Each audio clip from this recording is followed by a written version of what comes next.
seat. It makes it more comfortable. You get to see everybody. Thank you. Hey, be careful on the tables there, guys. They can break really easily. Not very strong. Thank you guys on the seats. All right. Sun it up over there. All right. There you go. Thank you, Mr. O'Connor. So, yeah, my name is Robbie, as Mr. O'Connor said, and I was invited to write a speech about service, so here's what I wrote. To be completely honest, service used to be something that I never thought about. It was something that I kept locked away in the back of my mind.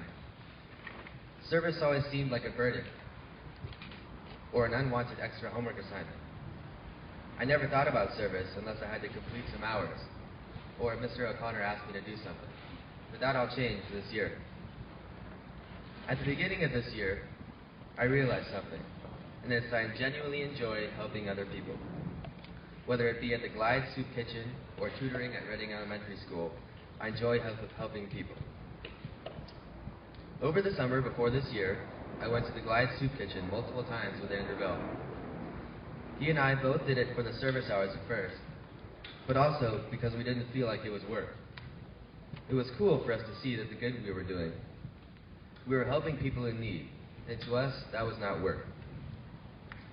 So when I joined SIA, or Students in Action, I looked at it as a way to do more of what I liked about service, which is helping people.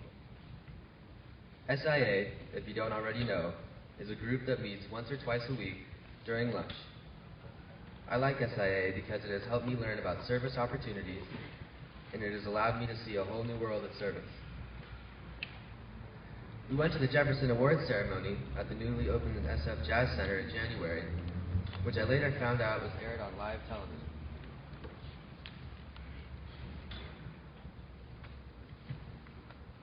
There, I got to see other students like myself receive awards for some outstanding service projects.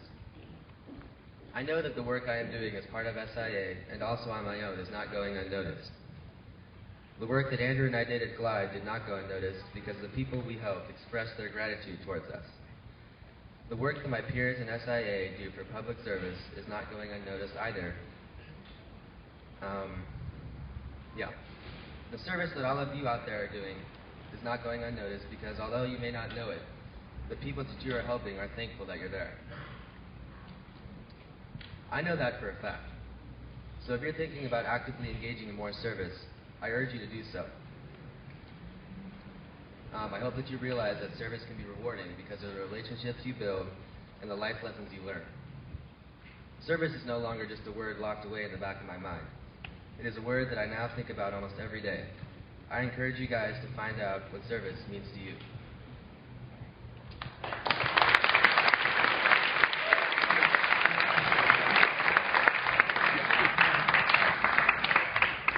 Hi, my name is Danny Ringnes, and I'm in 8th grade at Sewell Boys.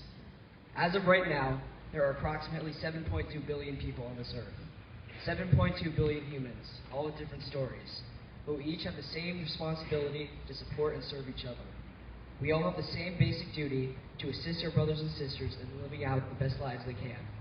Goal 3 of the Goals and Criteria, a social awareness that impels to action, reflects on this duty. It declares that we as a community should strive to see what needs support in our society and aid it however we can. Today, we lived up Goal 3 by helping local charity organizations to do what they do. We were able to give back to our community and fulfill our responsibility. I feel that service is a large part of who I am as a person. Assisting the well-being of others is something that I really enjoy and driven towards. Last summer, I had the amazing opportunity to visit Ghana, a beautiful country on the western tip of Africa. The purpose of my visit was to assist in the cataloging of a new school library and the construction of a preschool's foundation. Every single person I met was extremely courteous and kind-hearted, and I made lasting friends. My mom and I stayed for about a week and a half working on 2 projects, and by the end of our time there, we had gained an amazing experience as well as the motivation to do more for others. After returning, I thought about what I had learned on the trip. I realized that helping others was more gratifying than helping myself, and that service is a very important part of one's life. As Mahatma Gandhi once said, the best way to find yourself is to lose yourself in the service of others. My experience helped me to see myself in a new light, and I believe that everyone can grow through giving back to the world. Thank you.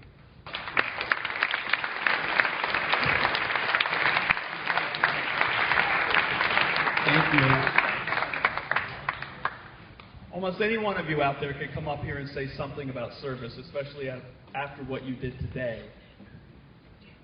When Robbie said that service doesn't go unnoticed, it doesn't, right? When Bevan Duffy was here this morning, here's a man that spends his whole life in service to others, and particularly to the homeless on the street.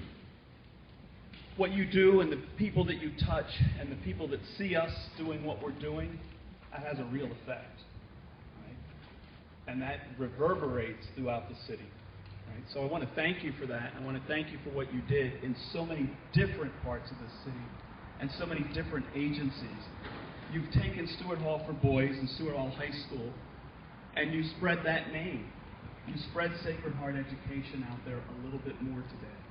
And so thank you for that, right? Because you are young men who are great examples of what it is to be Sacred Heart students. So thank you for both of you for putting your words on paper and sharing them with us. I'd like us now to regather in your placement groups. This is what I'd like you to do. One person from each group, just one representative, to come up, and you're going to get a roll of paper. It's going to have your name on it. This is Samahope's. It's not just ordinary paper, it's contact paper. It has a nice feel to it. It has a sticky back to it, and that's what we're going to peel off and put up on those windows.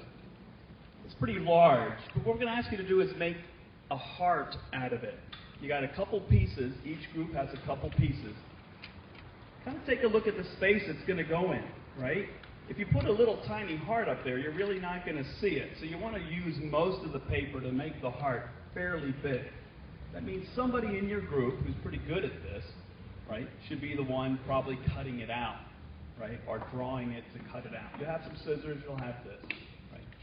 But before you do that, we're asking you to grab one of these little reflection sheets, one per group, and maybe the adult leader can lead you through this. And it breaks it down into a time frame of sharing words, thoughts, ideas, putting them down on this piece of paper and bringing them back down here. So fairly simple, not asking for a whole lot for this, but only your involvement and your ability to reflect a little deeper on what just happened today. For those of you who did the filming and the picture taking, like I said before, you guys are going to go directly to the third floor, and I'm going to give you instructions up there on how to make your camera and your video work. Okay? Any questions? Pretty clear. So just one representative from each group to come forward. We're going to hand you your information, and then you go to your room that you started with this morning. All right? And then we'll call you back down here in about 30 minutes. Sound good?